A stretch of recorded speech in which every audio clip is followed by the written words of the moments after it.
Le Nouveau Monde, la nuit. Ratisse nous avait donné rendez-vous entre Éole et le laboratoire dans une grande clairière éclairée par une lune pleine. Je continue à penser que c'est un piège, moi. C'est vrai que moi je suis pas trop rassurée. Nous verrons bien ce que Ratisse a à nous dire. Vous avez intérêt à avoir raison, jeune Baefwish. Oui, je sais. Mais j'ai raison, j'en suis sûr. Nous sortions de la forêt, les arbres s'arrêtant presque net devant un long tapis d'herbe humide. Et de l'autre côté de la clairière, la forêt reprenait ses droits. C'est comme si un géant avait ôté tous les arbres ici. Nous allons avancer à découvert. J'ai horreur de me sentir nue comme ça. Et personne ne rajoute rien, compris? Ça me viendrait pas à l'idée. On n'y pensait même pas. Moi, je préfère les écureuils bien faites, alors. Nous avons avancé quelques longues minutes sous les étoiles. Le ciel nous parut alors immense comme un gigantesque dôme. Et au milieu de la clairière, une ombre noire se dressa de tout son long sur ses pattes arrière, entourée de 3 autres masses. Ratisse. Vous arrivez à l'heure. C'est bien. Je n'aime pas les retardataires.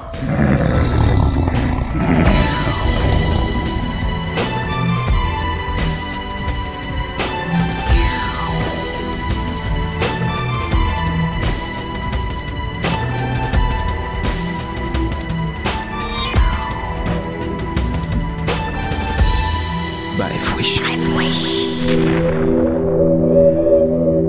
Il était accompagné de son petit rat nerveux et de 2 autres gros rats, des mastodontes presque aussi gros que Ratisse. J'ai faim, Ratisse. Là, d'un coup comme ça, j'ai faim. Hé, le petit rat, on a dit que c'était un entretien, pas un dîner. Alors arrête de nous regarder en salivant. Il bafouille. Manfred, raclure de rat, ravale ta salive pour ce soir. Oui, Ratisse, d'accord, plein tapé. Je n'ai qu'une parole, Baefwish. Ratisse, cela fait longtemps. Ce vieux César. Alors, vieux fou d'écureuil, toujours à rêver d'une grande communauté dans la forêt? Ce rêve s'est réalisé depuis ton départ, Ratisse.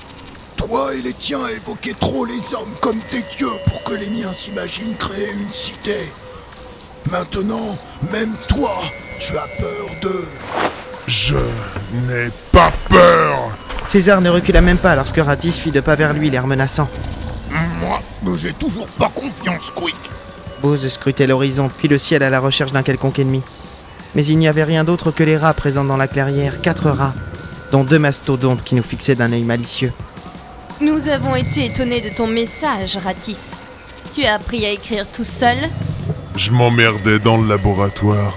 Je me suis vite mis à déchiffrer leurs consignes de sécurité placardées au mur. Qu'est-ce que tu veux, Ratisse? Éole? Le grand trou? La porte vers Wichiti qui se trouve à Éole? Pour prouver au monde ton existence, ils ont tous tourné la tête vers moi. Ratisse me souriait. Je me suis avancé parmi les hautes herbes. L'œil unique de Ratisse se plissa. Squeak, je t'ai une nouvelle fois à ma portée. Quel dommage que cet entretien ne puisse se solder par un dîner très intime. Essaye pas de bouffer mon copain. Ne fais rien que tu puisses regretter, Ratisse. Je soutenais l'œil de Ratisse. Il était si rouge, si lumineux. Quand je fermais les yeux, je le voyais encore qui me scrutait. L'œil de Ratisse. Je repris mon souffle. Alors, que veux-tu? Mettre au point notre dernière rencontre. Je veux Éole, je veux Wichiti, je veux le tunnel amenant à votre monde, Squeak. Je veux ce qui m'appartient de droit. Votre technologie. Mais tu sais que tu ne l'auras pas aussi facilement que tu le dis. Ratisse, laisse-moi au moins manger. Tais-toi, Manfred.